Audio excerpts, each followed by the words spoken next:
എന്നെ കണ്ട എത്ര വയസ്സ് തോന്നിക്കും? ഇങ്ങോട്ട് തിരിഞ്ഞേ. 5 പെറ്റതാണെന്ന് പറയില്ല. 13 വയസ്സുള്ള മോന്റെ അമ്മയാന്ന് പറയുവോ? ഏയ് ഇല്ല ഇല്ല. പിന്നെ ഒരു 4. അതും ഇല്ല. പിന്നെ 3. 3 പറയോ? പുകഴ്ത്താണെന്ന് ധരിക്കരുത് കൗസു. ഒരു 2 അത് പറയും. അത് മതിയായിരുന്നു. 5 പിള്ളേരുടെ അമ്മയാന്ന് പറയാൻ നാണാവുന്നു. നിനക്ക് മാത്രല്ല, എനിക്ക് സ്കൂളിൽ തലകുറിച്ച് നടക്കാൻ പറ്റണില്ല. എന്റെ കുറ്റ? പിന്നെ എന്റെ കുറ്റ. യമുന എന്ത് ധരിക്കും? ചെലപ്പോ ചുരിദാറായിരിക്കും. അതല്ല, എന്തൊരു വിചാരിക്കും? 5 പിള്ളേരുടെ അമ്മ. ഓ, ദേ നോക്ക്, അവർക്കൊക്കെ 2 ഉള്ളൂ.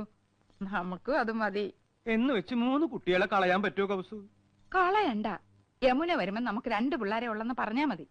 3 പേരെ 3 പേരെ മുറിയിലിട്ട് പൂട്ടാം. കൗസു മിണ്ടാതിരുന്നാ മതി. കല്യാണി, ശശികുട്ട, ശങ്കര.